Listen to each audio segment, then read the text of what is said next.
Praise road હું Stanley Macwan મારી YouTube channel Gujarati Bible સ્ટડીમાં તમારું સ્વાગત છે। મારી ચેનલને તમે સબસ્ક્રાઈબ કરી લો અને ઈશ્વરના જ્ઞાનમાં તમે વધતા જાઓ।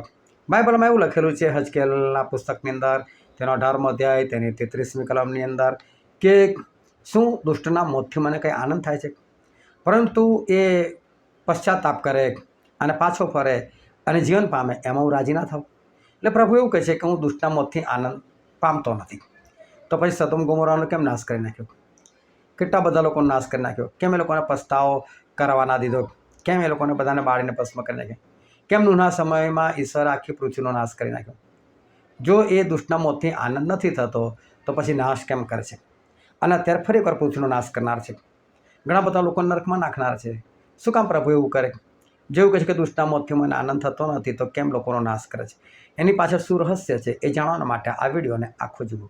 આજનું મિટિંગમાં પહોંચવું બહુ મુશ્કેલ હતું, પુષ્કળ વરસાદ હતો હાલોલથી, પરંતુ ઈશ્વરે દયા અને કૃપા કરી અને ઈશ્વરે સંભાળી લાવ્યા। વચ્ચે ટ્રાફિક પણ જામ હતો, પરંતુ ઈશ્વરની કૃપાથી પહોંચી શક્યો, માટે ઈશ્વરનો પુષ્કળ આભાર। આપણે ઈશ્વર પિતાના વચન તરફ જઈએ અને બાઇબલની અંદરથી યુહાનની લખેલી સુવાર્તા તેના 9મો અધ્યાય અને આપણે વાંચીએ તેની 27મી કલમથી લઈને તેની 31મી કલમ સુધી। તેણે તેઓને ઉત્તર આપ્યો કે મેં હમણાં જ તમને કહ્યું, પણ તમે સાંભળ્યું નહીં। તમે શા માટે ફરીથી સાંભળવા માંગો છો? શું તમે પણ તેના શિષ્ય થવા ચાહો છો? ત્યારે તેઓએ તેની નિંદા કરીને કહ્યું કે હું તેનો શિષ્ય છે, પણ અમે તો મૂસાના શિષ્યો છીએ। દેવ મૂસાની સાથે બોલ્યો, એ અમે જાણીએ છીએ, પણ એ માણસ ક્યાંનો છે તે અમે જાણતા નથી। એ માણસે ઉત્તર આપ્યો કે એ તો અજાયબ જેવું છે કે તેણે મારી આંખો ઉગાડી, તે છતાં પણ તે ક્યાંનો છે એ તમે જાણતા નથી। આપણે જાણીએ છીએ કે દેવ પાપીઓનું સાંભળતો નથી, પણ જો કોઈ દેવનો ભક્ત હોય અને તેની ઈચ્છા પ્રમાણે કરતો હોય તો તેનું તે સાંભળે છે। ઈશ્વર પિતાનું વાંચેલું વચન આપણા માટે પુષ્કળ આશીર્વાદિત છે અને ઈશ્વર પિતાનું વચન સત્ય છે અને બાઇબલનું વચન કહે છે કે તમે સત્ય જાણશો અને સત્ય તમને મુક્ત કરશે। આજે ઈશ્વર આપણી સાથે જે વાતચીત કરનાર છે તો આપણે એને બહુ ધ્યાનથી સમજીએ, ગ્રહણ કરીએ।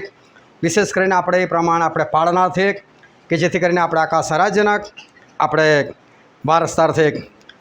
જ્યારે ઈશ્વરે સૃષ્ટિની શરૂઆત કરી અને આદમ અને હવાથી શરૂઆત થઈ અને એમને બાળકો થતા ગયા અને જ્યારે એ વસ્તી વધતી ગઈ અને અનોશ નામનો બાળક એનો જ્યારે જન્મ થયો ત્યારથી આ પૃથ્વી પર પ્રાર્થનાની શરૂઆત થઈ અને લોકો પ્રાર્થના કરવા લાગ્યા અને ત્યાર પછી પ્રાર્થના એક રૂઢિગત, એ પરંપરા એ આપણી બની ગઈ અને અત્યારે જ્યારે આપણે ખ્રિસ્તી તરીકે આ પૃથ્વી પર છીએ ત્યારે આપણે ખ્રિસ્તી તરીકે આ પ્રાર્થના એક આપણું હથિયાર પણ છે અને પ્રાર્થના જે છે એ આપણા જીવનનો એક ભાગ છે। અને જો કોઈ ખ્રિસ્તી છે એ ભલે કદાચ ચીલા ચાલુ પણ હોય તો પણ એના જીવનમાં પ્રાર્થના તો હોય, ભલે કદાચ દિવસમાં એકાદ વખત પણ પ્રાર્થના તો હોય અને પ્રાર્થના આપણા જીવનમાં જરૂરી પણ છે અને પ્રાર્થના આપણે કરવી પણ જોઈએ। અને એ પ્રાર્થનાની શરૂઆત થઈ ત્યારથી જ્યાં સુધી પૃથ્વીનો અંત આવશે ત્યાં સુધી આ પ્રાર્થના જે છે એ આ પૃથ્વી પર એ બંધ નહીં થાય। અને બાઇબલની અંદર આ જે પ્રાર્થના છે એને તો ધૂપ સાથે અને પણ સુગંધીદાર ધૂપ સાથે એની સરખામણી કરવામાં આવેલી છે।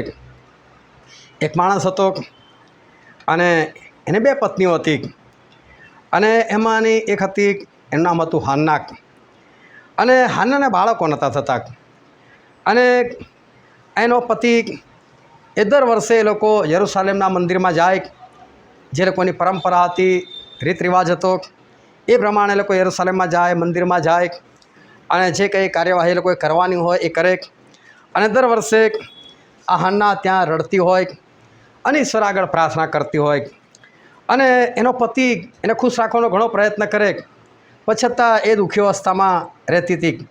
કારણ એક જ હતું કે એને બાળકો નહોતા થતા અને એનો પતિ એને કદી આ બાબતે કદી રોકટોક નહોતો કરતો કે કેમ તને બાળકો નથી, એવું કદી મેણાટોણા મારતો નહોતો, પરંતુ એનો પતિ એને વધારે પ્રેમ કરતો હતો અને કહેતો કે તું શું કામ ચિંતા કરે છે? નથી તો કોઈ વાંધો નહીં, કે છે એ ચિંતા નહીં કરવાની. પણ છતાં આ સ્ત્રી દુઃખી રહેતી હતી, કારણ કે એને બાળકો નહોતા.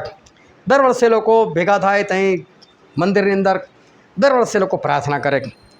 પરંતુ આવો જ એક સમય હતો અને હાન્ના એ ત્યાં ગયેલી હતી અને એ દિવસે હાન્ના ઈશ્વર આગળ રડીને પ્રાર્થના કરે છે. દર વખતે રડીને જ પ્રાર્થના કરતી હતી, કેમ કે દુઃખી હતી. આ વખતે પણ રડીને જ પ્રાર્થના કરે છે કે પ્રભુ, મને બાળક નથી, મને બાળક આપો. પરંતુ એ વખતે સાથે સાથે એક બીજું કામ કરે છે હાન્ના. અને પહેલાં શમૂએલના પુસ્તકમાં લખેલું છે, તેનો પહેલો જ અધ્યાય અને તેની 11મી કલમ. તેણે માનતા માનીને કહ્યું કે, હે સૈન્યદેવ યહોવા, જો તું આ તારી દાસીના દુઃખ સામું નક્કી જોઈશ, મને સંભાળીશ ને તારી દાસીને વિસરીશ નહીં, પણ તારી દાસીને દીકરો આપીશ, તો હું તેને તેની આખી જિંદગી સુધી યહોવાને અર્પણ કરીશ ને અસ્ત્રો તેના માથા પર કદી પડશે નહીં. આ હાન્નાએ એ દિવસ ઈશ્વર આગળ માનતા માનીને પ્રાર્થના કરી. દર વખતે પ્રાર્થના હતી, પરંતુ આ વખતે એમણે એક ઉમેરો કર્યો અને હતો માનતાનો ઉમેરો. માનતા એ બાઇબલની અંદર છે ખરું, પરંતુ માનતા માનવાની આજ્ઞા આપણને બાઇબલમાં કોઈ જગ્યાએ નથી કે તમે માનતા માનો, એવી આજ્ઞા નથી. પણ તમે માનો છો તો પાપ પણ નથી કરતા, નથી માનતા તો પણ પાપ નથી કરતા. પરંતુ માનતા માનીને ન ઉતારવી એ ચોક્કસ પાપ છે. એટલે માનતા માનવાની ના નથી પાડતા ઈશ્વર કે ના જ માનો, એ તમારી મરજી, પણ એમના તરફથી આજ્ઞા નથી કે તમારે માનતા માનવી જોઈએ, તમારે કશું ઈશ્વરે આગળ નક્કી કરવું જોઈએ. એવું ઈશ્વરે કશું આપણને ફરમાવ્યું નથી, પરંતુ એ જે તે વ્યક્તિની પોતાની ઈચ્છા છે કે એણે માનતા માનવી છે કે નહીં. અને આ વખતે હાન્નાને એવું થયું કે માનતા માની લો. અને માનતા કેવી માની કે પ્રભુ, જો તમે ખચિત મારા દુઃખ સામે જોશો અને જો તમે મને બાળક આપશો તો કહે છે એ બાળકનું ફરી પાછું તમને જ અર્પણ કરી દઈશ, કે છે તમારી સેવામાં જ લગાવી દઈશ. હું ફરી પાછું એને આ જગ્યા પર જ લાવીને એને છોડી દઈશ. આ સ્ત્રીને ખાલી એટલું છે કે ભલે બાળક મારી પાસે રહે કે ના રહે, ભલે ઈશ્વરની સેવામાં જાય, ભલે એક જ બાળક હોય, પણ કમસે કમ આ મહેણું તો નહીં મારી પર, કોઈ મને મહેનત તો નહીં મારે તને બાળક નથી એમ, એક બાળક તો મને મળી જશે. એટલે ભલે ઈશ્વર પાસે જતું રહે, કોઈ વાંધો નથી. એટલે એણે એ દિવસે ઈશ્વર આગળ નક્કી કર્યું કે ઈશ્વર, હું આવું કરીશ જો તમે મને બાળક આપશો.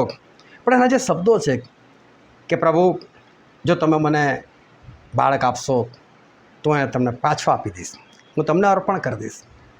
એનો અર્થ કે આ સ્ત્રીને એક જ વસ્તુ ખબર છે કે બાળક જે છે ને એ મારો પતિ ના આપી શકે, બાળક મને દુનિયાને કોઈ દવા ના આપી શકે, બાળક મને આપે તો ખાલી ઈશ્વર આપી શકે. બાળકો તો એ હોવાનું આપેલું ધન છે. એટલે જે જગ્યાએથી મળે છે એ જગ્યા એક જ છે, અને ઈશ્વર, બસ. એટલે આ સ્ત્રીને ખબર છે આ જગ્યા છે, આ જગ્યાએથી મળશે, એટલે બીજી કોઈ જગ્યાએ નથી જતી. એ કોઈ દવાખાનાની અંદર કોઈ વૈદ હકીમ પાસે એને જે નથી કહેતી કે ભાઈ કંઈ દવા કર, હું તને આટલા પૈસા આપી દઈશ, તો એ કોઈ માનતા નથી માનતી. પરંતુ એને ખબર છે કે આપનાર એક જ વ્યક્તિ છે, અને છે ઇઝરાયલના પરમેશ્વર, અમારો દેવ જે સર્વશક્તિમાન છે, એ જ બાળક આપી શકે, બીજું કોઈ નહીં. એટલે એમની પાસે જાય છે અને એમને કહે, જો પ્રભુ તમે મને આપશો ને, પાછું તમને જ આપી દેશે. હવે એ વખતે એલી નામનો યાજક એ પોતાના જે કંઈ એમનો આસન હતો એની પર બેઠેલા હતા અને આ સ્ત્રીને જુએ છે અને આ ખાલી હોઠ ફડફડતા હતા. અવાજ શું આવે છે ખબર નથી. અને એને એવું લાગ્યું એલી યાજકને કે આ સ્ત્રી જે છે ને કે પીધેલી તો નહીં, પીને તો નથી આવી ગાડી. એની સાથે વાત કરે છે, કેમ કે તું પીને આવે છે કે છે એમ. અને હાલના કહે છે હું પીધેલી નથી, એમ હું પીધેલી નથી. હવે તમે જુઓ કે કેમ આ એલી એવું માની બેસે છે કે આ સ્ત્રી પીધેલી છે. જે પીધેલો હોય ને, જ્યારે આપણે કોઈના માટે શબ્દ પીધેલો, એનો મતલબ એ બરાબર નશાની અંદર છે, એનો હલકો ફૂલકો નશો નથી, એ પૂરો નશાની અંદર છે. અને જે પૂરો નશાની અંદર હોય ને એને કશું જ ખબર હોય મારી આજુબાજુ શું થઈ રહ્યું છે. એ લથડા ખાતો ચાલતો જતો તો એને કોઈ પડેલી ના હોય કે લોકો મને જોશે અને મારી ચાલ જોઈને હસશે. એ ગમે ત્યાં રસ્તા પર લાંબો બી થઈ જાય તો એ સૂઈ બી રહે. એને કોઈ પડેલી નથી કે મને કોઈ જોશે અને મારી મજાક ઉડાવશે. એટલે કે એ કોઈક બાબતની અંદર એ ખોવાઈ ગયેલો છે અને આ સ્ત્રી એ પ્રાર્થનામાં ખોવાઈ ગયેલી છે અને એવી ખોવાઈ ગયેલી છે કે પેલા યાજકને એવું લાગ્યું પીધેલી છે શું વાત, એના હોઠ ફફડ્યા કરે છે, એના આજુબાજુનું કશું ભાન ભૂલી ગયેલી છે. એટલે વિચાર કરો કે આ સ્ત્રીની પ્રાર્થના કેટલી જોરદાર હશે, એ કેવી ઈશ્વર સાથે એક મન થઈ ગઈ હશે. એના આજુબાજુનું કોઈ ભાન નથી, કોણ મને જુએ છે, કોણ મારા આંસુ જુએ છે, કોણ મારા હોઠ ફફડતા જુએ છે, એને કંઈ જ નથી પડી, પણ ઈશ્વર સાથે તલ્લીન થઈ ગયેલી છે. અને આ વખતની એની પ્રાર્થના એ દર વર્ષના પ્રાર્થના કરતાં બહુ અલગ પ્રાર્થના હતી. દર વર્ષે હતી પ્રાર્થના, પણ દર વર્ષે કેવું જે છે ચલો પ્રાર્થના કરે, જે છે ચલો પ્રાર્થના કરે, થઈ જશે થઈ જશે. તમે જુઓ કે આપણા જીવનમાં આવું જ હોય છે. તમે કોઈ બાબત માટે પ્રાર્થના કરો ને એટલે પહેલાં તમને એવું જો કે થઈ જ જવાનું છે ને એક પ્રાર્થનામાં, પછી એક પ્રાર્થનામાં ના થાય, બે પ્રાર્થનામાં ના થાય, એટલે પછી એવું થાય ઉપવાસ સાથે કરું પ્રાર્થના. એ પહેલા દિવસ નહીં હોતું, પહેલા દિવસ થઈ જશે હમણાં, પણ પછી જ્યારે નથી થતું ને ત્યારે આપણે વિચારે કે ચલો થોડો ઉપવાસ કરી લઈએ. ઉપવાસ સાથે બી ના થાય, પછી કંઈક બીજું કરવાનું મન થાય, કંઈ ત્રીજું કરવાનું મન થાય કે એવી પ્રાર્થના કરું કે ઈશ્વર સાંભળી લે એમ. એટલે ચીલા ચાલુ પ્રાર્થના આ સ્ત્રીની જે દર વર્ષની હતી, પરંતુ દર વર્ષે નિરાશા મળી, એટલે આ વખતે એને નિરાશ નથી થવું, એટલે ઈશ્વર સાથે તલ્લીન થઈ ગઈ. હાનના મગ્ન થઈ ગયા ઈશ્વર સાથે, આજુબાજુનું ભાન ભૂલી ગયા, કોણ મને જુએ છે, શું મારા વિશે વિચારે છે, કોઈ પડેલી નથી, પણ બિલકુલ એકચિત થઈ ગયા ઈશ્વર સાથે. અને એલી પૂછે છે કે કેમ તું પીને આવેલી છે, અને ત્યારે કહે છે કે ભાઈ હું પીધેલી નથી, હું દુઃખી સ્ત્રી છું, કે છે હું ઈશ્વર સાથે એક થઈ ગયેલી હતી, મને બાળકની જરૂર છે, મને બાળક નથી. અને જ્યારે યાજક આ સાંભળે છે કે આ સ્ત્રી આટલું બધું તલ્લીન ઈશ્વર સાથે, અને કે જ્યાં તને આંખો તો ચોક્કસ બાળક મળશે, કે છે. અને એવું જ થાય છે, આ હાન્નાને બાળક થાય છે. બાળક બી એવું જોરદાર થાય છે કે ઇઝરાયલનો સૌથી પહેલો પ્રબોધક એ આ શમુએલ, કાયદેસરનો પ્રબોધક. બાકી સર ઘણા બધાના પ્રબોધકો કીધા, એમણે ઇબ્રાહિમને પણ પ્રબોધક કીધા, પણ જે ખરેખર પ્રબોધક જે ખરા અર્થમાં જે બન્યા એ સૌથી પહેલાં શમુએલ. અને શમુએલ એ હાન્નાનો દીકરો, અને હાન્ના ફરી પાછા આવીને ઈશ્વરને અર્પણ કરીને એ જતા રહે છે, એમને છોડી રહે. અને ત્યાર પછી ઈશ્વર એમને બીજા પણ બાળકો આપે છે. હવે બીજા બાળકો નથી માગ્યા એમણે, પણ ઈશ્વર હજુ પણ વધારે આશીર્વાદ આ સ્ત્રીને એ પૂરો પાડ્યો. શું ઈશ્વર એમને પહેલી પ્રાર્થનામાં ના આપી શકતા? શું દર વર્ષે જતી હતી અને દર વર્ષે પ્રાર્થના કરતી હતી? શું ઈશ્વરે પ્રાર્થના નહોતા સાંભળતા? શું ઈશ્વરે નહોતું સંભળાતું? ઈશ્વર બધું સંભળાય છે. ઈશ્વર એ મનમાં તમે બોલો તો પણ સાંભળી લે છે. તમે તમારા જીભથી કોઈ શબ્દો બોલવા જાઓ ને એની પહેલાં સાંભળી લે છે.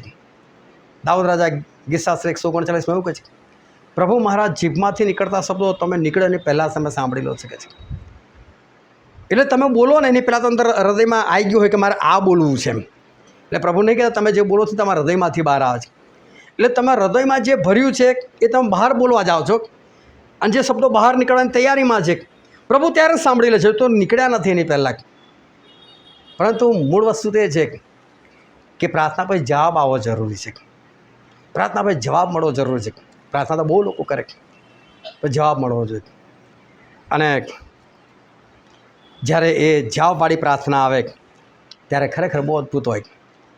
એકવાર પ્રભુ ઈસુ ખ્રિસ્ત ગેરસાનીઓના દેશમાં ગયા, અને ત્યાં એમને કબ્રસ્તાનની અંદરથી નીકળતો ભૂત વળી ગયેલો સેનાવાળો માણસ મળ્યો, અને પ્રભુ જેવોને જો એટલે બૂમ પાડી, એ દુષ્ટાત્મા ચાલી કડાઈથી.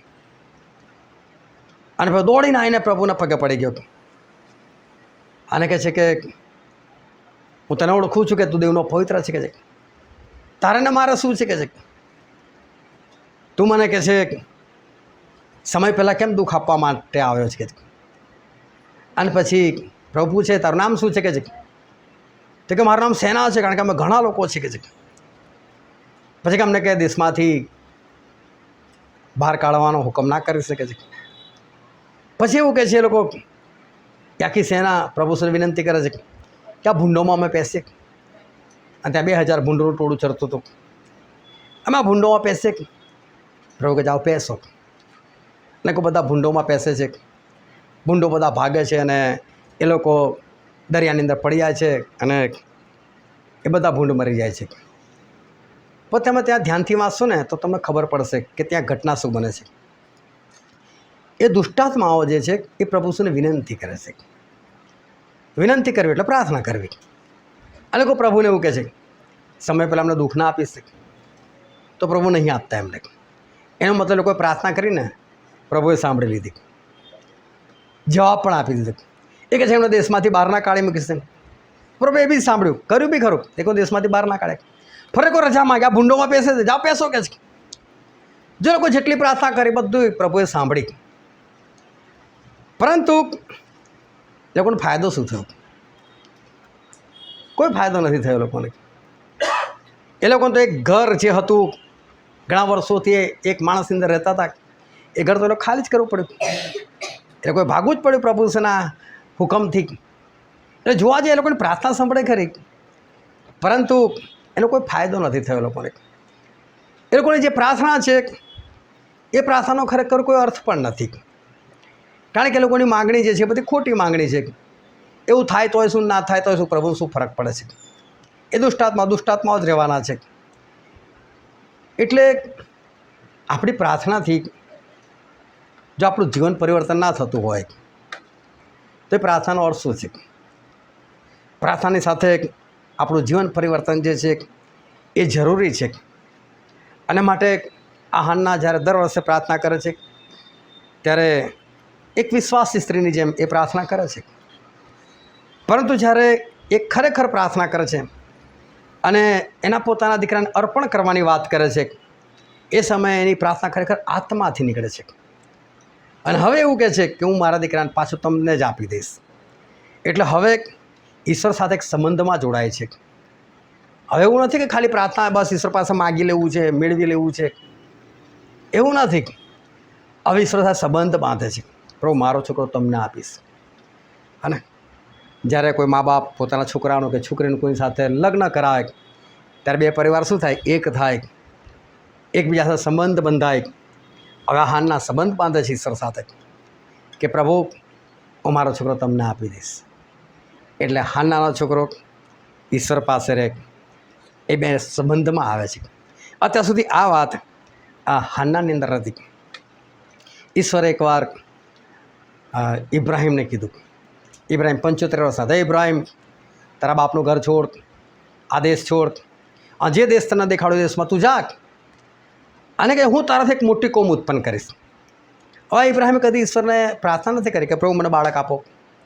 હું 75 વર્ષનો થઈ ગયો, મને બાળક નથી. કદી પણ માંગણી નથી કરી. એની પત્ની સારા, એમણે કદી ઈશ્વરને પ્રાર્થના નથી કરી. એ તો છોડો કોઈ વિશ્વાસી પણ નહોતા. બાઇબલમાં લખવા પ્રમાણે એ લોકો તો અન્ય દેવ દેવતાને માનનાર લોકો હતા. અને અચાનક ઈશ્વર દર્શન આપી દીધું. સામેથી કીધું ભાઈ ઇબ્રાહીમ અહીંથી બહાર નીકળ કે જે દેશ હું તને દેખાડવામાં તું જા અને તારાથી એક મોટી કોમ ઉત્પન્ન કરીશ. ઇબ્રાહીમ ખુશ કે આ પ્રભુને મેં કદી માન્યા નથી, આ પ્રભુને મેં જાણ્યા નથી, એમને સમજ્યો નથી, કદી મેં એમને ભૂલાયા નથી, કદી મેં એમને પ્રેમ નથી કર્યો. આ દેવ મને આટલો બધો પ્રેમ કરે છે, આ દેવ મારી પાસે સામેથી આવે છે, આ મારું દુઃખ જોવે છે અને મારું દુઃખ જોઈને મને સામે છે કે આ દુઃખમાં તને બહાર કાઢીશ. કેટલું અદ્ભુત! ઇબ્રાહીમ ખુશ થઈ ગયા. હમણાં જ નીકળું છું. અને તરત જ બધી તૈયારીઓ કરી દીધી અને એમનો રસાલો લઈને તો નીકળી ગયા અને સીધા કનાન દેશની અંદર જઈને વસ્યા. હવે ઇબ્રાહીમ બહુ ખુશ છે. પણ તમે જોજો આ ખુશી વસ્તુ જે છે ને એ છે તો સારી, પણ ખુશીને પચાવવી બહુ જરૂરી છે. ખુશી અને આનંદ એને પચાવવું બહુ જરૂરી છે. આપણા ખુશી અને આનંદમાં ઘણી વખત માણસ બીજાના દુઃખ ભૂલી જાય, બીજાની પરિસ્થિતિ ભૂલી જાય. ના ચાલે. તમે ગમે એટલા ખુશ છો પણ તમારી દ્રષ્ટિ બીજા સામે હોવી જોઈએ. બીજાનું જીવન શું છે, એના જીવનમાં કઈ મુશ્કેલી છે એ તમને યાદ રહેવું જોઈએ. જ્યારે ઇઝરાયલ પુત્રો એ બહુ સંકટમાં હતા, તકલીફમાં હતા, સામે સમુદ્ર હતો, પાછળ ફારૂનની સેના હતી, બધા ગભરાઈ ગયેલા હતા, મૂસાની વિરુદ્ધ થઈ ગયેલા, મૂસા મરવા લાવ્યો છે. અને વખતે મૂસાએ કીધું શાંત રોલા બધા, ઈશ્વર આપણે સારું યુદ્ધ લડશે. અને સમુદ્રના બે ભાગ થઈ ગયા, બધા પેલી બાજુ નીકળી ગયા. હજુ બધા ટેન્શનમાં છે કારણ કે ફારૂનની સેના પણ સમુદ્રમાં ઘૂસી ગઈ છે. એટલે એનું કે અમે પાર નીકળ્યા, પેલા કોઈ પાર નીકળશે. પરંતુ ઈશ્વર મૂસાને કીધું મૂસા સમુદ્ર હોતો એવો કરી દે. સમુદ્ર હોતો એવો થઈ ગયો અને ફારૂન અને એની સેના એ સમુદ્રની અંદર નાશ પામે. અને આજે મોટો બચાવ જોયો. ઇઝરાયલ પુત્રો બહુ ખુશ થઈ ગયા. મરિયમે તરત ખંજરી ઉઠાવી અને ડફ વગાડતી વગાડતી એ તો આરાધના કરતી કરતી આગળ ચાલીને પાછળ આખા ઇઝરાયલ પુત્રો બધા આરાધના કરવા લાગ્યા. એ દ્રશ્ય બહુ અદ્ભુત હશે કે 35 થી 40 લાખ લોકો એક જ ગીત ગાતા હશે. કેવો જોરદાર અવાજ આવતો હશે. હા જ્યાં એનો પડઘો કેવો પડતો હશે. 3 દિવસ સુધી થાક્યા જ નહીં. દિવસ રાત ચાલીને એ લોકો તો બિંદાસ ગીત ગાતા ગાતા આગળ વધે. ના કોઈ ખાવાનું માગ્યું, ના કોઈ પાણી માગ્યું. પણ 3 દિવસ પછી એકદમ તરસ લાગી. આપણે તરસ્યા છે, 3 દિવસથી તરસે. બધું ખુશી આનંદ બધું ભૂલી ગયા. ફરી પાછા મૂસાને કહે છે તરસ્યો મારવા લાયક. એટલે ખુશી અને આનંદ છે બહુ સારી વસ્તુ. એને પચાવતા આવડવી જોઈએ, એને રાખી મૂકતા આવડવું જોઈએ. આ તો બીજી જરૂર ઊભી થઈ ગઈ. એ ખુશી અને આનંદ જે છે એને પચાવતા આવડવું જોઈએ. ઇબ્રાહિમ બહુ ખુશ થઈ ગયા. ઓ તો મારાથી કોમ ઉત્પન્ન થશે, મારું મેણું જતું રહેશે, મને સારા આશીર્વાદ, પૈસા તો બહુ છે પણ બાળક નથી, એનું શું કરવાનું? પણ મને તો ઈશ્વર મળી ગયા, મને તો આખી કોમ મળશે. એટલે બહુ ખુશ. એટલે ખુશીમાં એ નીકળી તો ગયા. કનાન દેશમાં પહોંચી ગયા. અને ત્યાં પહોંચ્યા પછી કનાન દેશમાં જ દુકાળ પડ્યો. અને દુકાળ પડ્યો એટલે સીધા ત્યાંથી ઉપડ્યા અને મિસર દેશની અંદર ઘૂસી ગયા. પણ તો આમ ઇબ્રાહિમની બહુ મોટી ભૂલ હતી કે ઈશ્વરે કનાન દેશમાં મોકલ્યા છે, તો કનાન દેશ છોડીને મિસરમાં કેમ ગયા? એમણે એકવાર ઈશ્વરને પૂછી લ્યું હતું, ઈશ્વર તમે તો મને કનાન દેશમાં મોકલ્યો, પણ કનાન દેશમાં દુકાળ છે, તો પ્રભુ શું કરું? એટલે પ્રભુ કદાચ કહે કે ભલે તું મિસરમાં જતો રહો તો વાત ઠીક છે. તો પ્રભુ એવું કહે કે ના વાંધો નહીં, તું ચિંતા ના કરી, તારું પૂરું કરીશ. તો પછી આ ભૂલ છે. પણ પ્રભુને પૂછીને કરવું હતું. પણ ઇબ્રાહિમ એટલા બધા ખુશ હતા એટલે બધું ભૂલી ગયા કે પ્રભુને મારે કશું પૂછવું છે. આ પ્રભુ મને હમણાં જ મળ્યા છે, આ પ્રભુ મને એક કોમ આપવાની વાત કરી છે, તો લાય મારા પ્રભુનું કહેલું કશું કરું. એ તો નીકળી ગયા સીધા મિસર દેશની અંદર. અને ત્યાં ગયા અને બધા મિસ્રીઓને જોયા અને ફારૂન વિશે સાંભળ્યું કે ફારૂન તો ભયંકર રાજા છે.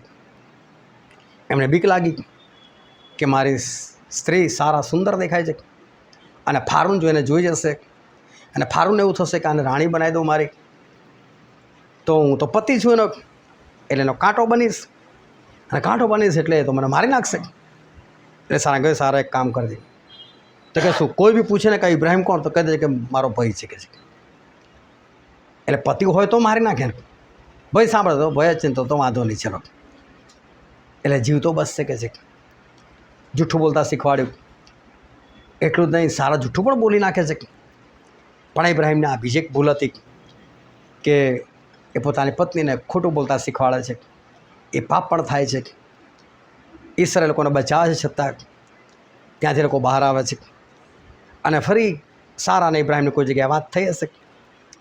અને સારા કહે છે કે ઇબ્રાહિમ, ઈશ્વરે કદાચ તને કીધું છે કે ભાઈ બાળક થશે કે કોમ ઉત્પન્ન થશે, બને છે કે મારાથી ના પણ હોય, પણ આ મારી દાસી છે હાગાર, કદાચ એનાથી હોય. એ લોકોની પરંપરા હતી એ વખતે કે પત્ની ચાહે તો એની જે દાસી છે એને પોતાના પતિને પત્ની તરીકે આપી શકે. પણ દાસીને જે બાળક થાય એ દાસીનું ના ગણાય, એની શેઠાણીનું જ ગણાય. એટલે બની શકે આનાથી આપણને બાળકો થવાના હોય. ઇબ્રાહિમ ઓકે, એને પત્ની બનાવો, એનાથી બાળક પણ થવું, નામ પણ પાડવું ઇસ્માએલ. પરંતુ ઈશ્વરે ના પાડી દીધી. ઇબ્રાહિમ આ બાળક નથી કે છે. પણ આ ઇબ્રાહિમને એક બીજી ભૂલ હતી કે ઇબ્રાહિમ એ વખતે ઈશ્વરને પૂછ્યું હતું, ઈશ્વર સારાથી કે હાગારથી? શું ખરેખર મારે હાગારને પત્ની બનાવવી જોઈએ કે ના બનાવવી જોઈએ? પૂછી લેવું જોઈતું હતું. ના પૂછ્યું, એને પત્ની બનાવી, બાળક પેદા થયું. આ એક ભૂલ થઈ ગઈ. અને આજે પણ તમે જુઓ, એ ઈસાકના જે સંતાન છે ઇઝરાયેલીઓ, એની ઇસ્માઇલના સંતાન આરબ લોકો આજે પણ હેરાન કરી રહ્યા છે. જે ઇબ્રાહિમથી ભૂલ થઈ અત્યારે પણ એનું ફળ ભોગવવા મળે છે. પછી ઇબ્રાહિમ એ વખત ઈશ્વરને પૂછી લેવું જોઈતું હતું અને એમનાથી ભૂલ થઈ. અને પછી ઈશ્વર એકવાર આવે છે ઇબ્રાહિમ પાસે અને આપણે કલમ વાંચીએ ઉત્પત્તિનું પુસ્તક, તેનો 17મો અધ્યાય, તેની પહેલી જ કલમ. અને ઇબ્રાહિમ 99 વર્ષનો થયો ત્યારે યહોવાએ ઇબ્રાહિમને દર્શન આપ્યું ને તેને કહ્યું, સર્વસમર્થ દેવ હું છું, તું મારી સમક્ષ ચાલ ને પરિપૂર્ણ થા. હાલેલુયા. બહુ ધ્યાનથી સમજજો અને આજે સંદેશો હૃદયમાં લઈને જજો. બાઇબલ એવું કહે છે ઈશ્વર આવ્યા અને ઇબ્રાહિમની સાથે વાત કરી. પણ તમે જો ઈશ્વરે બહુ સરસ રીતે વાત કરી છે. એ જે સમજે એને જ ખબર પડે. એ ઇબ્રાહિમ અહીંયા કહે છે, સર્વ સમર્થ દેવ હું છું. સર્વ સમર્થ એટલે સર્વ કરી શકવાના માટે સામર્થ્યવાન દેવ હું છું. બીજી વાત કહે છે મારી સમક્ષ ચાલ. અને ત્રીજી બાબત કહે છે પરિપૂર્ણ થાક. હવે જો આ 3 શબ્દો ઈશ્વરે ઇબ્રાહિમને કીધા, પરંતુ ઈશ્વરે ઇબ્રાહિમની સાથે એની આગળ પાછળ કોઈ વાત નથી કરી. બસ આ એક જ વાત કરી દીધી, ઇબ્રાહિમ સર્વસમર્થ દેવ હું છું, મારી સમક્ષ ચાલ અને પરિપૂર્ણ થાક. પણ 3 બાબતની અંદર બહુ મોટું રહસ્ય એ સમયેલું હતું. અને રહસ્ય ઇબ્રાહિમ સમજી જાય છે કે ઈશ્વર મને શું કહેવા માગે છે. કનાન દેશમાં ગયેલા, દુકાળ પડ્યો ત્યારે પૂછ્યા વગર એ મિસર દેશમાં જતા રહે. કંઈ તો મરી જઈશ દુકાળમાં, મિસર દેશમાં અનાજ છે ત્યાં જતો રહે, ત્યાં બચી જઈશ. એટલે ત્યાં જતા રહેલા. ત્યાં એમની પોતાની પત્નીને ખોટું બોલતા શીખવાડે છે, કારણ કે ફારૂન કદાચ મને મારી નાખે તો. હાગાર સાથે લગ્ન કરે છે, ત્યાંથી બાળક પેદા થાય છે, કારણ કે એમને એવું લાગે છે કે કદાચ આનાથી જ બાળક હોય, સારાને ના પણ થાય. એટલે જોવા જઈએ તો એક અવિશ્વાસ કહેવાય, પૂછ્યા વગરનું કૃત્ય કહેવાય. અને આ બધી જે ભૂલો હતી એ ભૂલોને કારણે કે ઇબ્રાહિમ ભલે દુકાળ પડે ને તો પણ તારું પૂરું કરી શકું છું. ગમે તો મોટો રાજા હોય, ફારૂન હોય, હું તારું તારી પત્નીનું રક્ષણ કરી શકું છું. અને આ સારા એની ગમે એટલી ઉંમર થાય તો પણ એનાથી હું તને બાળક આપી શકું છું. એ ઈશ્વરને કહેવા માગતા હતા. પણ એમણે કશું આવું ના કીધું. કેમ ઇબ્રાહિમ તું કનાનમાંથી મિસ્ર દેશમાં જતો રહે, ત્યાં તો મારી પર વિશ્વાસ નથી, હું સર્વશક્તિમાન દેવું છું, હું તારો આ જગ્યા પર પૂરું ના કરી શકત, એવું નથી કીધું. તે કેમ સારાને જૂઠું બોલતા શીખવાડ્યું કે મારો ભાઈ છે, હું તારું રક્ષણ ના કરી શકત, હું રક્ષણ કરી શકું છું, એવું પણ ના કીધું. તે કેમ હાગારે તારી પત્ની બનાવી, કેમ એનાથી બાળક પેદા કર્યું, હું સારાથી જ પેદા કરી શકું છું, તને કેમ એવો વિશ્વાસ નથી, એવું બધું ના કીધું. પણ એક જ શબ્દ વાપર્યો, ઇબ્રાહિમ સર્વ સમર્થ દેવ હું છું. એટલે ઇબ્રાહિમ આ બધું ચક્કરમાં ફરી ગયું. ઈશ્વર મને કેમ આવું કીધું, મેં જે ભૂલ કરી ભૂલ મને ઈશ્વરે યાદ દેવડાવે છે. પણ આ 2 જણ અંદર સમજે છે. આપણે બાઇબલ વાંચીએ ત્યારે પવિત્ર આત્મા આપણને આ વસ્તુ સમજાય છે. ઇબ્રાહિમ સમજી ગયા કે સર્વ સમર્થ એવું મને કેમ કીધું, કે ખરેખર આ ઈશ્વર એવા છે કે ગમે એટલો દુકાળ હોય ત્યાં મારું પૂરું કરી શકે છે, ગમે તેવા દુશ્મનો હોય ત્યાં મારું રક્ષણ કરી શકે છે, અને મારે શ્રી ગમે તેટલી વૃદ્ધ હોય તો એનાથી જ બાળક આપી શકે છે. એ બધું આ એક સર્વ સમર્થ શબ્દની અંદર ઇબ્રાહિમને ખ્યાલ આવી ગયો. અને પછી બીજો શબ્દ ઈશ્વર વાપર્યો, મારી સમક્ષ ચાલ. મારી સાથે ચાલ ઇબ્રાહિમ, મારી સાથે. એટલે મારી સાથે ચાલે એટલે શું? ઇબ્રાહિમ ના ચાલ્યા હોય તો જ કે ને, ઇબ્રાહિમ સાથે ચાલતા હોત તો કે ઇબ્રાહિમ મારી સાથે ચાલ. એ દુકાળ પડ્યો તારે ઇબ્રાહિમ જો ઈશ્વર સાથે રહ્યા હોત તો તરત ઈશ્વર શું કરું? પણ ઈશ્વર દૂર થઈ ગયા, મિસર દેશમાં જતા રહ્યા. ઈશ્વર કનાન દેશમાં જવાનું કીધું. તમે બહુ ધ્યાનથી સમજજો. દાઉદ રાજા એવું કહે છે કે પ્રભુ તમે ક્યાં નથી કહે છે. હું કહે છે કે ઉપર આકાશમાં ચડ્યો તો ત્યાં તમે છો કહે છે, હું કહે છે નીચે પાતાળામાં જાઉં તો પ્રભુ ત્યાં પણ તમે છો, અને જો અંધારામાં સંતાઈ જાઉં તો અંધારું પણ તમારા આગળ પ્રકાશમાન થઈ જાય છે કે હું તમારા હાથમાંથી ક્યાં નાસી જાઉં. એ દાઉદ રાજા એવું કહેવા માગે, પ્રભુ તમે બધી જગ્યાએ છો, તમે બધી જગ્યાએ છો. હું તમને કહું એક જગ્યા પ્રભુ નથી, અને છે નર્ક. નર્કમાં ઈશ્વર નથી. નર્કમાં લોકો કેમ પડે છે? કારણ કે જે અત્યારે પ્રભુ સાથે રહેવા તૈયાર નથી. અત્યારે જે પ્રભુ સાથે નથી રહેવા તૈયાર, પ્રભુથી દૂર ભાગતા હોય તો પ્રભુ શું કહે, ભાઈ તારે દૂર જ રહેવું હોય તો કે હું તો બધી જગ્યાએ હાજર છું, એક જ જગ્યા મેં બનાવી છે જ્યાં હું નથી. અને છે નર્ક, તારે મારી સાથે ના રહ્યો તો પણ ત્યાં રહે. એટલે પ્રભુથી દૂર રહેવાની શિક્ષા છે આ નર્ક. ત્યાં હું નથી કે છે, બાકી બધી જગ્યાએ હું છું. એટલે પ્રભુ એ ઇબ્રાહિમને કહે છે મારી સાથે ચાલ, મારી સાથે ચાલીશ તો નર્ક નહીં આવે કદી, મારી સાથે ચાલીશ તો તારાથી ભૂલ કદી નહીં થાય, મારી સાથે રહીશ તારાથી પાપ નહીં થાય. કારણ કે પવિત્ર દેવ આપણી સાથે હોય, ભલે તમને હજારો કુટેવ હોય, પણ તમારે પ્રભુ સાથે રહેવાનું હોય. માની લો તમારામાંથી કોઈ બીડી નથી પીતું, મને ખબર છે, પણ સમજો કે બીડી પીવાનું કોને વ્યસન છે, અને પ્રભુની સાથે સાથે રહેવું હોય, બીડી સળગાવે, સળગાવી જ નથી શકતા, ઓટોમેટિક છૂટી જાય કે નહીં? કોઈને ક્રોધ બહુ આવે છે. પ્રભુની સાથે સાથે રહેવાનો હોય તો ક્રોધ કરી શકાય. પ્રભુની સાથે રહે એટલે કોઈ પાપ જ ના થાય. એટલે પ્રભુ બીજી વાત આ ઇબ્રાહિમને કહે, ઇબ્રાહિમ મારી સમક્ષ ચાલ, મારી સાથે ચાલ. એટલે આ બધી જે ભૂલો છે ને નહીં થાય તારાથી, મારી સાથે ચાલ. અને ત્રીજી વાત કહે છે પરિપૂર્ણ થાક, એટલે મારી સાથે ચાલીશ તો તું પરિપૂર્ણ થઈ જશે. પણ ઇબ્રાહિમને બધો જ ખ્યાલ આવ્યો કે ઈશ્વર મને શું કહેવા માગે છે. પણ ધ્યાનથી સમજજો, શું ઇબ્રાહિમે ઈશ્વર પાસે બાળક માગેલું? નહોતું માગ્યું. શું ઇબ્રાહિમ ઈશ્વરને માનતા હતા? નહોતા માનતા. ઈશ્વર સામેથી આવેલા ને, એ સામેથી કહે છે ને ઇબ્રાહિમને કે ઇબ્રાહિમ હું તારાથી કોમ ઉત્પન્ન કરીશ. ઇબ્રાહિમે ક્યાં માગેલું? તો ઇબ્રાહિમ કહી શકતા હતા ને હું માગવા આવેલો, હું નહીં ચાલું તમારી સમક્ષ, તમે સર્વ સમજ તમારી જગ્યા પર ભાઈ, હું તો પહેલાં હતો જ ને એમને એમ, મારે તમારી સાથે નથી ચાલું, મારે પરિપૂર્ણ નથી થવું. તમે મને કીધું આપો, તમારે આપવું હોય તો આપો, હું તમારી પાસે માગવા આવેલો. પરંતુ ઇબ્રાહિમ નથી બોલી શકતા. એવું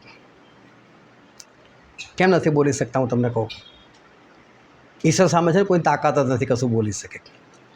અને બીજું કે ઇબ્રાહિમને ખરેખર જરૂર હતી બાળકની, પણ જેને માનતા હતા ને એની પાસે માગતા હતા ત્યાં મળ્યું નહોતું. અને ઈશ્વર જ્યારે સામેથી આપવાનું કીધું એટલે ઇબ્રાહિમ ખુશ થઈ ગયા. પણ તમે જો ઈશ્વરે સામેથી આપવાનું કીધું ને તોય, હમણાં જે આપણે કલમ વાંચી ઉત્પત્તિ 17મો અધ્યાય પહેલી કલમ, અને ઇબ્રાહિમ 99 વર્ષના થયા, 75 વર્ષના હતા ત્યારે તેડે અને 24 વર્ષ વીતી ગયા. 24 વર્ષમાં ઈશ્વરે બાળક ના આપ્યું. એમણે સામેથી કીધું તો આપવું દેવું જોઈએ ને. પણ ઈશ્વર સામેથી બી તમને કહે ને હું આપીશ, તો પણ ઈશ્વર તમારી પાસે એક ચાહે છે પરિપૂર્ણતા. કેમ હાનાને નહોતું મળતું? કારણ કે ચાહતા હતા પરિપૂર્ણતા, કે તું મારી સંબંધ તો બાંધ ભાઈ, તાર તો બાળક લઈને જતું રહેવું છે, તું તારી રીતે ઉછેરીશ, તારી મરજીમાં ચલાવીશ, તો હું બાળક આપું તો બિચારું નાશમાં જશે. શું કામ એક આત્મા હું નાશમાં નાખું? પણ જ્યારે સંબંધમાં બંધાય, પ્રભુ તમને પાછો આપે. પ્રભુ કહો બરાબર, મારી સાથે સંબંધ બાંધો ને હું આપી દઈશ. તમે માગો કે ઈશ્વર તમને સામેથી આપવાનું કહે છે, કોઈ ફરક નથી પડતો. ઈશ્વરની શરત આ જ છે, તમે ઈશ્વર સાથે સંબંધમાં આવો, તમે પરિપૂર્ણ થાઓ. આ ઈશ્વર એ આપણી પાસે જાય છે. યરીખોનો કોટ આવી ગયો કે જેવો તેવો થોડો હતો. યરીખોના કોટની ઉપર તો રાહાબનું ઘર હતું. વિચાર કરો આપણા કોટ કેટલા હોય છે, 9 ઇંચના. આ તો આખું મોટું ઘર હતું, અને તો બી ખુલ્લી જગ્યા હતી, એટલો મોટો કોટ હતો. અને આ કોટને તોડીને અંદર ઘૂસવાનો હતો. યહોશવા જેવા યહોશવા સરસ યોદ્ધા, પણ એમને ખબર છે કોટ મારાથી ના તૂટે, ચૂપચાપ બેસી ગયા એક બાજુ, બેસી જવા દો. પ્રભુ લાયા છે ને, પ્રભુ રસ્તો કરશે. પ્રભુને પણ ના કીધું, પ્રભુ શું કરે, આટલો મોટો કોટ છે, કશું જ ના કીધું. કેમ કે 40 વર્ષ સુધી મૂસા સાથે રહેલા, અને એમણે એક જ વસ્તુનો અનુભવ કરેલો, પ્રભુ આવે છે સામેથી મારી પાસે. પ્રભુ આવીને કહે છે મૂસા શું થયું છે? એટલે મૂસા સાથે રહીને આ બધું જોયેલું હતું. પાણી નથી, ચાલ આપું છું. ખાવાનું નથી, ચાલ આપું છું. મરકી ફેલાય છે, કોઈ વાંધો નહીં, બધાને સાજા કરો છો. એટલે યહોશવાને ખબર પ્રભુ સામેથી આવે જ છે. આપણે ચૂપચાપ બેસો, ચૂપચાપ બેસી ગયા. પ્રભુ એ યહોશવા શું થયું? પ્રભુ કોટ તો જો, મારે થોડું તૂટવાનો, આટલો મોટો કોટ થોડું તૂટે. પ્રભુ કે કોઈ વાંધો નહીં, જાઓ કહે છે કે 6 દિવસ સુધી રોજ એક વાર પ્રદક્ષિણા કરો. 7મા દિવસે 7 વખત કરો, અને 7 વખત પ્રદક્ષિણા કરીને પછી પણ તમે હોકારો પાડજો, જય જયકાર કરજો. અને કોટ જેવો છે ને એમને એમ તૂટી પડશે કે છે. શું પ્રભુ એમને એમ ના તોડી શકે? પણ તમે જો પ્રભુ શું ચાહે છે. યહોશવા તો છે પરિપૂર્ણ, પણ ઇઝરાયલ પ્રજાનું શું? એટલે સર એ ઇઝરાયલ પ્રજાને પરિપૂર્ણ કરવા માગતી હતી. એની આગળ જ એ લોકોની સુન્નત થયેલી હતી. સુન્નતમાંથી અત્યારે સાજા થયેલા હતા. આ તો બાહ્ય પ્રક્રિયા છે. ખરેખર તો અંદર જે ગંદકી છે એને બહાર કાઢવાની છે. એટલે પ્રભુ એ લોકોને શીખવાડવા માગતા હતા. એકવાર ચક્કર તો મારો, ખબર પડશે શહેર કેટલું મોટું છે. એકવાર ચક્કર મારશો તમને ખબર પડશે તમારા પગ કેટલા દુખે છે. એકવાર ચક્કર મારશો તમને ખબર પડશે કેટલો સમય જાય છે. અને માણસો વિચારે કે કોઈની ગોળ ગોળ ફરવાથી શું કદી એ વસ્તુ તૂટી પડે. વધારે નહીં, ખાલી એક ઈંટની ઉપર બીજી 2 જ ઈંટ રાખજો. રોજ 1 ચક્કર મારજો, 7 ચક્કર મારજો, ઈંટ નીચે પડતો. આટલો મોટો કોટ છે, આવી તો ફરવાય થોડું તૂટે. પ્રભુ છે ને એક જ વસ્તુ તમારે મારી પાસે આવે છે, એ આપણને નમાવવા ચાહે છે. તોડી આપીશ કોટ, હું કહું એટલું તો કરો તમે લોકો. એ ફરવામાં કશું નથી, એ આજ્ઞા પાલનમાં છે. તમે ગોળ ગોળ ફરવાથી કશું નથી થતું, પણ પ્રભુએ કીધું ને અને તમે ખુશ થઈને કર્યું ને, એ મહત્ત્વનું છે. એક પણ ઇઝરાયલ પુત્ર એમને કહ્યું યહોશા ગાંડો થવો છે, રોજ ઉઠીને 1 ચક્કર, 7 ચક્કર, અને 7 ચક્કર મારે કયો માણસ છે બૂમો પાડી શકવાનો છે? કોનામાં એટલી તાકાત છે? 7 ચક્કર કાપતા કાપતા રાત પડી જશે, ક્યારે લડવા જઈશું? આ બધી વાતો પડતી મોગ એક પણ જણે નથી કીધું. એ જ નમ્રતા હતી, એ જે આધીનતા હતી, એ મુખ્ય વાત હતી. તમે શું કરો છો ને એ મહત્ત્વનું નથી, પણ તમે નમ્રતાથી ઈશ્વરનું કહેલું કરી નાખો છો ને એ મહત્ત્વનું છે. આપણે ઘણી વખત બાઇબલ વાંચતા રહું આવી આજ્ઞા, અને એ કેવી આજ્ઞા છે છોડો ને તમે, એકવાર પાડીને તો જુઓ. આખી રાત એ પિત્તર માછલો પકડે છે, આખી રાત માછલી નથી આવતી, એક પણ નથી આવતી. પ્રભુ સવારે કહે છે કે નાખનારા ઝાડ. પિત્તરને એટલું ખબર છે કે રાતે માછલી પકડાય, દિવસે ના આવે આટલી બધી. પણ પ્રભુ તમે કહો છો ને જાઓ નાખી દઉં છું. ખબર છે આજ્ઞામાં કશું જ નથી, આવું ના થાય.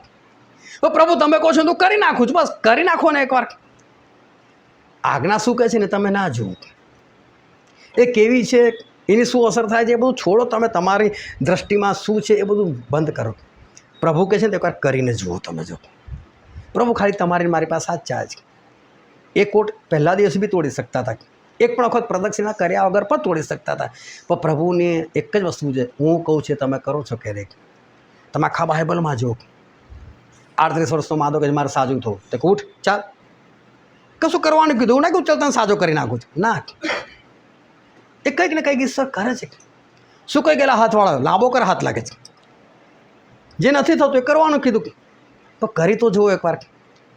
પ્રભુ આપણને કંઈક કરવાનું કહે છે, એ આજ્ઞામાં કશું નથી, પણ તમે નમ્રતાથી પાળો છો કે નહીં એ મહત્ત્વનું છે.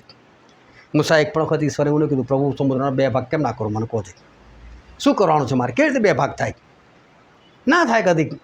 પણ પ્રભુએ કીધું ને લાઈને અગડો બંગડો જે બી કરવાનું છે કરી નાખવા દે ને એકવાર, અને 2 ભાગ થઈ ગયા.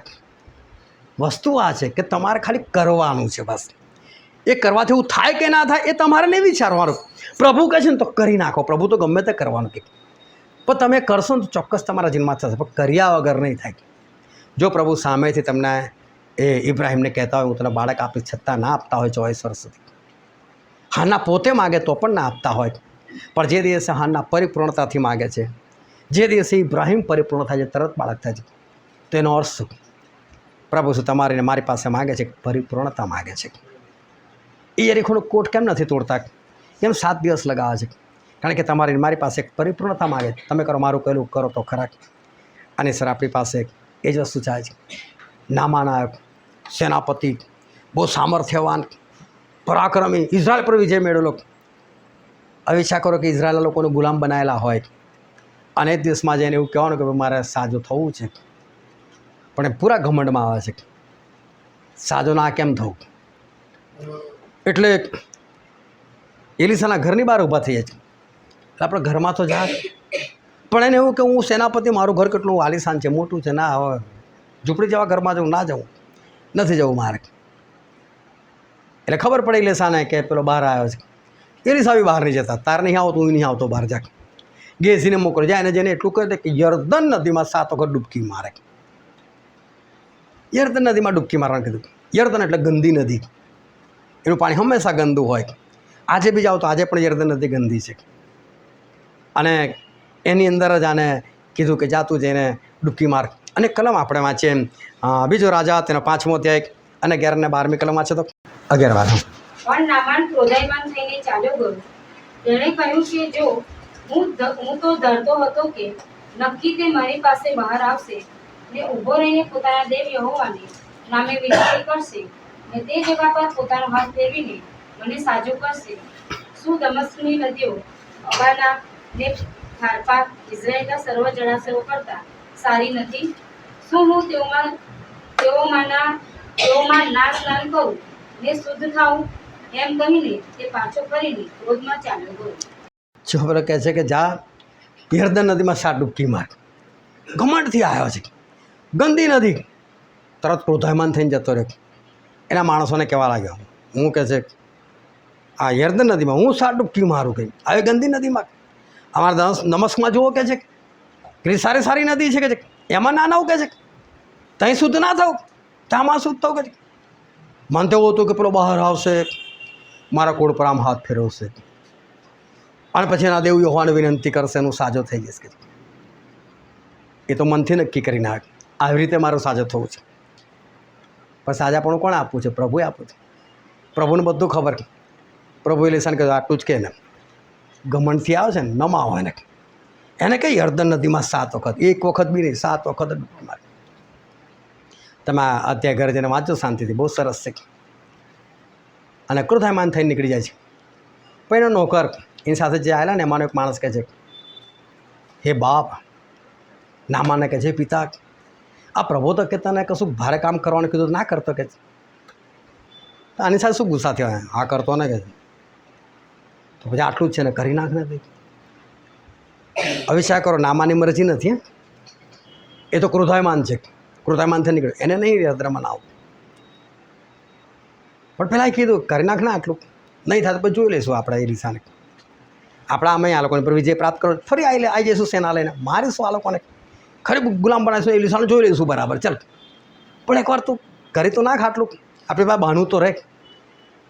અને ઇઝરાયલના રાજા એટલે તો કપડાં ફાડેલા કે આ મારી સામે બહાનું લઈને આવ્યો છે, હું ના પાડીશ કે તું સાચો નહીં થાય એટલે મને મારશે. એ બધા ગભરાયેલા હતા.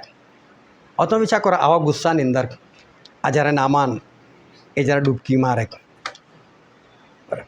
તો એને કેવો ક્રોધ હોય? 1 વાર 2 વાર 3 વાર પછી પતાવી દેવા, 7 વાર પૂરું જ કરવા દે. 7 એટલે સંપૂર્ણ. અને જ્યારે 7મી વખત ડૂબકી મારીને બહાર નીકળ્યો ને અને જબરદસ્ત એના જીવનમાં પરિવર્તન, એનું માંસ બદલાઈને નવું થઈ ગયું, નાના બાળકોના જેવું થઈ ગયું, ચામડીનો કલર બદલાઈ ગયો. એ રીતના માન કેટલો ખુશ થઈને જાય છે ફરી પાછી. પરંતુ પ્રભુનો મહા છે, હું કહું ને એ જ કરું તો થશે, બાકી નહીં થાય. એટલે તમે બહુ ધ્યાનથી સમજો, તમારી પ્રાર્થના મહત્ત્વની નથી, પણ પ્રાર્થનાની સાથે ઈશ્વર તમને જે કરવાનું કહે છે ને એ કરણી મહત્ત્વની છે. એ તમે કરશો ને તમારી પ્રાર્થના સફળ. બાકી દિવસ રાત આપણે ઊંધા પડી રહીને, ઘૂંટણ પર પડી રહીને, હાથ ઊંચા કરીને પ્રાર્થના કરો, ગમે તે કરો તમે, એ પ્રાર્થનાનું મહત્ત્વ નથી. પણ પ્રાર્થનાની સાથે તમને ઈશ્વર જે કંઈ કરવાનું કહે છે એ જો તમે નહીં કરો તો એ પ્રાર્થનાનું મહત્ત્વ બિલકુલ રહેતું નથી. અને માટે ફક્ત આપણે પ્રાર્થના નથી કરવાની, પણ પ્રાર્થનાની સાથે હંમેશા ઈશ્વરની એક આજ્ઞા એ આપણી પાસે આવે છે. અને કલમ વાંચો તમે, બીજો કાળો તામ તેનો 7મો અધ્યાય અને તેની 14મી કલમ.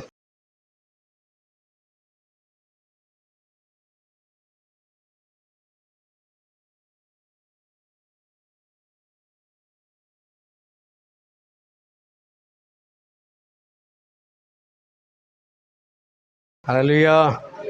બહુ ધ્યાનથી સમજો. ફરી એકવાર આપણે શાંતિથી વાંચ્યા કલમ. ત્યારે હા, ત્યારે જો મારા લોક ત્યારે જો મારા લોક, પ્રભુ કહે છે ત્યારે જો મારા લોક જેઓ મારા નામથી ઓળખાય છે, જેઓ મારા નામથી ઓળખાય છે, ઈસુ ખ્રિસ્ત, આપણે ખ્રિસ્તના નામથી ખ્રિસ્તીઓ તરીકે ઓળખાય છે.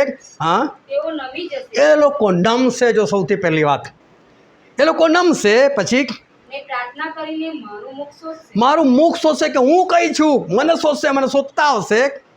ને પોતાના દુષ્ટ માર્ગોથી ફરશે, અને પોતાના દુષ્ટ માર્ગો છોડી દેશે. તો હું આકાશમાંથી તે સાંભળીને તેઓના પાપ માફ કરીશ. તો હું આકાશમાંથી તેઓની પ્રાર્થના સાંભળીશ. જો પ્રભુ એવું નથી કીધું તો હું પ્રાર્થના કરશો એટલે તરત સાંભળી લઈશ. પણ ક્યારે સાંભળીશ? તો કે મારા લોક નમી જશે, મારું મુખ શોધશે અને પોતાના દુષ્ટ માર્ગથી ફરશે તો પ્રાર્થના સાંભળીશ. શું એની પહેલાં પ્રભુને સંભળાય નહીં? પણ જવાબ આપવા તૈયાર નથી. એ સાંભળવાની વાત કરે છે ને, બધો જવાબ આપવાની વાત કરે છે. તો હું એ લોકોને જવાબ આપીશ. અને શું કહે છે ખબર? એ લોકોના દેશને સાજો કરીશ. વિચાર કરો કે ભારત દેશની 140 કરોડની વસ્તીને પ્રભુ ચપટીમાં સાજી કરી શકે છે. તો તમે એકલા તો શું છો? તમારા એકલાનું કામ તો શું છે? એ પ્રભુ આટલું મોટું વચન આખા દેશને સાજો કરીશ એટલે બિલકુલ વિચારતા નથી. કારણ કે એ તો સર્વશક્તિમાન છે. ઇઝરાયલ પૂછતો કે અમારે માંસ ખાવું છે કે છે. મૂસાને ખરાબ લાગ્યું, અરે ગમે તે માગ કરો છે કે છે. પ્રભુ આ મૂસા પાસે તું શું કામ દુઃખી થાય છે કે એ લોકો માંસ માગ્યું ને, એક દિવસ માટે માગ્યું ને, એ લોકોને કે મહિનો આપીશ કે છે. મૂસા કે આખા સમુદ્રના માછલા બહાર કાઢશો કે છે, આખી દુનિયાના ઘેટા બકરા કાપશો, આ કેટલા બધા છે. અને પ્રભુ મૂસાને કીધું, મૂસા હું નથી કરી શકતો કે છે. મૂસાને પણ એકવાર એવું લાગ્યું આટલું બધું થાય, અલા મૂસા હું છું, હું કરી શકું છું એમ. વિચાર કરો, 35 થી 40 લાખ લોકોને ખવડાવી શકતા હોય, મહિનો 40 વર્ષ સુધી માન આપી છે લોકોને. આપણા પ્રભુ સર્વશક્તિમાન છે, પણ એ કહે છે તમે નમી જાઓ, મારું મુખ શોધો અને તમારા દુષ્ટાચરણ છોડી દો, હું તમારી પ્રાર્થના સાંભળીશ. ફરી તમને કહું છું, પ્રાર્થના મહત્ત્વની નથી. પ્રાર્થના સાથે જે આપણે કરવાનું છે ને એ મહત્ત્વનું છે. એ કરણી સાથે તમે પ્રાર્થના કરો છો, તમારી પ્રાર્થના ગમે તે હશે ને, કારણ કે કરણી સાથેની પ્રાર્થના હોય ને એટલે પ્રાર્થના યોગ્ય જ હોય. કે તમારે સારી કરણી કરવાની છે, પ્રભુની આજ્ઞા માનવાની છે. અને પછી તમે પ્રાર્થના માગો, તમે એડું માગવાના કશું, ત્યારે તમે યોગ્ય જ વસ્તુ માગવાની, તમારી પ્રાર્થના સંભળાશે. અને એટલે જે વચન આજે આપણે વાંચેલું હતું યુહાનની લખેલી સુવાર્તા તેનો 9મો અધ્યાય, અને આપણે વાંચીએ તેની 31મી કલમ. આપણે જાણીએ છીએ કે દેવ પાપીઓનું સાંભળતો નથી, પણ જો કોઈ દેવનો ભક્ત હોય અને તેની ઈચ્છા પ્રમાણે કરતો હોય તો તેનું તે સાંભળે છે. હાલેલુયા. હાલેલુયા. બંને હાથ ઉઠાને કહો હાલેલુયા. હાલેલુયા. જો સમજો હોય પ્રભુ શું કહે છે. ફરી કરો વાંચો 31મી કલમ. આપણે જાણીએ છીએ કે દેવ પાપીઓનું સાંભળતો નથી. શું કહે છે? દેવ પાપીઓનું સાંભળતા નથી. પણ જો કોઈ દેવનો ભક્ત હોય, હવે ધ્યાનથી સમજ, જો કોઈ દેવનો ભક્ત હોય એટલે કે દેવની પાછળ ચાલનાર વ્યક્તિ હોય, અને તેની ઈચ્છા પ્રમાણે કરતો હોય, ભક્તો છે અને જો ઈચ્છા પ્રમાણે કરે છે તો તેનું તે સાંભળે છે. તો ઈશ્વર સાંભળે છે. ભક્ત હોય ને ઈચ્છા પ્રમાણે ના કરતો હોય તોય ના સાંભળે. એટલે આપણે ઈશ્વરના ભક્ત બનીને ઈશ્વર જે કહે છે તમે કરો એટલે આપણી પ્રાર્થના જવાબ આપણને મળે. અને માટે ઘણી વખત માણસ નિરાશ થઈ જાય, હતાશ થઈ જાય, પ્રભુ મારી પ્રાર્થના નથી સાંભળતા. એવું નથી. તમે જે કરવાનું છે તમે નથી કરતા એટલે નથી સંભળાતી. તમે બીજું બધું ના વિચારો, આમ થઈ જશે, પેલું થઈ જશે, આટલા દિવસો નીકળી ફલાણો ટીકડો, એવું નહીં. એક જણને બાળકનો પ્રોબ્લેમ હતો, મારી પાસે આવ્યા અને પ્રાર્થનાનું મને કીધું. હું જો એમને ખાલી ઇબ્રાહિમ વિશે કશું કહેવા જતો હતો. મેં કહ્યું ઇબ્રાહિમ, મારી પાસે 24 વર્ષ નથી કે એટલું બધું ધીરજ ના રાખું. એટલે મેં પણ મને બોલવા તો દો ભાઈ. પહેલેથી જ ના પડે, મારે ધીરજ નથી. હું તો ધીરજ વિશે બોલવાય નહોતો માગતો, કોઈ બીજું મારે કહેવું હતું, પણ મારી પાસે એટલું બધું ધીરજ નથી. હવે જેણે પ્રભુનું સાંભળવું જ ના હોય તો પ્રભુ પાસે જવાની જ કંઈ જરૂર છે. પણ બાઇબલે કહે જો કોઈ દેવનો ભક્ત હોય અને એની ઈચ્છા પ્રમાણે કરતો તો ઈશ્વર એને સાંભળે છે. પ્રાર્થના નથી કરવી આપણે, પણ એવી કરવી છે કે જે સંભળાય અને જવાબ આવે. અને એના માટે પ્રભુ આપણે જે કહે છે ને આપણે કરતા થઈએ બસ. અને આપણે જેવું કરીશું તો ચોક્કસ આપણે જીવી જઈશું. આ એક આંધળાની વાત હતી, જન્મથી આંધળો હતો અને તે આ વાતે બહુ ઉહાપો મચાવી નાખ્યું. કારણ કે જ્યારે એવો શબ્દ વાપરો કે જન્મથી આંધળો, એનો ખરો અર્થ એવો હતો કે એને આંખો જ નથી. તમારી આંખો અને ના કામ કરતી વસ્તુ અલગ છે, પણ એ તો આંખ જ નથી, બની જ નથી એની આંખ. અને પ્રભુએ આદમને હવાને શામાંથી બનાવેલા? માટીમાંથી બનાવેલા. એટલે પ્રભુ શુભ્રો કાદવ કર્યો કે કંઈક અંગ નહોતું બન્યું એનું, અને ત્યાં આગળ કાદવ મૂકી દીધું. જા લાવો ધો, આંખ બની જશે આંખ. કે પ્રભુએ બધું માટીમાંથી જ બનાવ્યું. એટલે એની આંખ પણ માટીમાંથી એને બનાવીને આપી દીધી. હા, પણ આ ગમે તેવો હશે આંધળો, પણ એ જે રીતે ફાઇટ આપે છે, રીતે ખબર પડે છે કે આંધળો પ્રભુને માનતો હતો અને એણે પ્રભુનું કહેલું કોઈ જગ્યાએ બધું કર્યું હશે. અને પ્રભુએ એની પર દ્રષ્ટિ નાખી અને પ્રભુએ એનું કામ કર્યું, એને બંને આંખો આપી. અને એ જ આંધળો આ વસ્તુ કહે છે કે જો કોઈ દેવનો ભક્ત હોય ને દેવની ઈચ્છા પ્રમાણે કરતો તો દેવ તેની પ્રાર્થના સાંભળે છે અને આપે છે. અને માટે આપણે ખાલી પ્રાર્થના કરનાર નથી, પ્રાર્થનાની સાથે ઈશ્વર આપણે જે કહે છે ને આપણે કરનાર છે. અને એ આપણે કરીશું તો એ આપણી પહેલી છેલ્લી જ પ્રાર્થના, કામ થઈ જશે આપણું.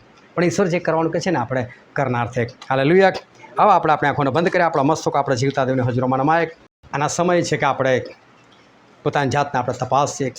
આ સમય છે કે આપણે પોતાના આત્માની સાથે વાત કરીએ. આ સમય છે કે આપણે પોતે પોતાની પરીક્ષા કરીએ અને આજે પોતાના વિશે વિચારીએ. શું મારા જીવનમાં તો આવું નથી કે હું બહુ પ્રાર્થના કરું છું, થાકી ગયો છું, હેરાન થઈ ગયેલો છું, પરંતુ મને મારી પ્રાર્થના સંભળાતી નથી? શું આજે મારા જીવનમાં એવું કંઈક છે? પોતાની જાતને તપાસીએ કે શું તમે પ્રાર્થના કરતાં કરતાં કંટાળી ગયા છો, શું તમે નિરાશ અને હતાશ થઈ ગયેલા છો? પરંતુ એનું કારણ ઈશ્વર નથી, એનું કારણ તમે પોતે છો. આજે પ્રભુ તમને કહેવા માગે, જો તમારી પ્રાર્થના નથી સંભળાતી તો આજે પ્રભુ તમને કહેવા માગે, મારા દીકરા, મારી દીકરી, ફક્ત તું મારું કહેલું કર બસ, અને પ્રાર્થના કર. ખાલી પ્રાર્થના ના કરીશ પણ મારું કહેલું કર. અને જો તમારી પ્રાર્થના કેવી સંભળાય છે, એ પ્રાર્થનાનો કેવો જવાબ આવે છે. કારણ કે પ્રભુ એ દેવ છે ને, એમનાથી જૂઠું બોલાતું નથી. એ હંમેશા સત્ય બોલે છે, જે બોલે છે એ પ્રમાણે કરે છે. અને માટે આજથી આપણે ફક્ત પ્રાર્થના કરનાર નથી, આપણે નિરાશ અને હતાશ નથી, પરંતુ આજથી આપણે કરણી સાથે પ્રાર્થના કરીએ. ઈશ્વર જે આપણને કરવાનું કહે છે એની સાથે આપણે પ્રાર્થના કરીએ, જેથી કરીને આપણી પ્રાર્થનાનો જવાબ આપણને મળી જાય અને આપણે આકાશના રાજ્યના વારસદાર બનીએ. આ વચન સમજવા માટે, ગ્રહણ કરવા માટે, એ પ્રમાણે ચાલવાના માટે પ્રભુ ઈસુ ખ્રિસ્તની કૃપા આપણા દરેક પર થાય.